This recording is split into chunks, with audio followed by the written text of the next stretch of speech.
এইরকম করে মাছ ভাজি বিয়েবাড়ির অনুষ্ঠানে করে থাকি। আজকে আমি এই মাছ ভাজিটা ঘরেই তৈরি করে নিলাম। এটা যেকোনো ঘরোয়া অনুষ্ঠানে আপনারা বানিয়ে নিতে পারবেন। খেতে খুবই ভালো হয়। এজন্য আমি নিয়েছি রুই মাছের পেটিগুলি। পেটি মাছগুলি নিয়ে ভালো করে ধুয়ে বেছে নিয়েছি। একটু লবণ দিয়ে এটা 10 মিনিটের জন্য সাইডে রেখে দিব। এদিকে একটা ব্লেন্ডারের জারে কিছু পুদিনা পাতা, ধইনা পাতা, কয়েকটা কাঁচামরিচ দিয়ে একটু ব্লেন্ড করে এটাও সাইডে রেখে দিব। আর মাছগুলি আমি কড়াইতে অল্প একটু তেল দিয়ে হালকা করে ভেজে নেব 1-2 মিনিটের মতো, জাস্ট শুধু কাঁটাগুলি যাতে বের করা যায়।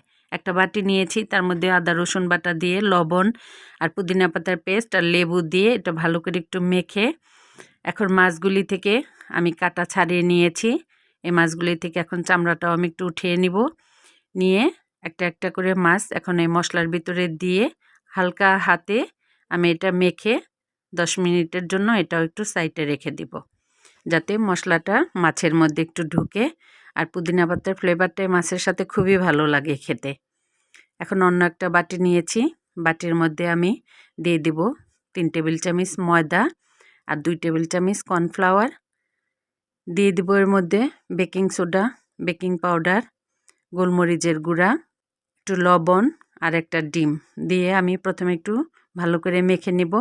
তারপরে আমি একটু ঠান্ডা পানি দিয়ে খুব ভালো করে একটা ব্যাটার তৈরি করে নিব।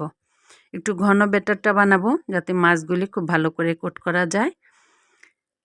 এখন এই ব্যাটারটা তৈরি করে নিয়েছি, মাছ দিয়ে আমি ভালো করে কোট করে কড়াইতে আগে তেল গরম করে নিয়েছি। এখন মাছগুলি কড়াইতে একটা একটা করে দিয়ে আমি ডুবো তেলে উল্টে পাল্টে গোল্ডেন কালার করে সুন্দর করে ভেজে নেব। এটা খেতে খুবই ভালো লাগে। পোলাওয়ের সাথে তো এই মাছ ভাজিটা খেতে খুবই ভালো লাগে। ভাতের সাথেও খাওয়া যায়, তাছাড়া এমনি একটু সসের সাথে খেতেও ভালো লাগে। তো আজ চলে যাচ্ছি, দেখা হবে আবার। সবাই ভালো থাকবেন। আল্লাহ হাফেজ।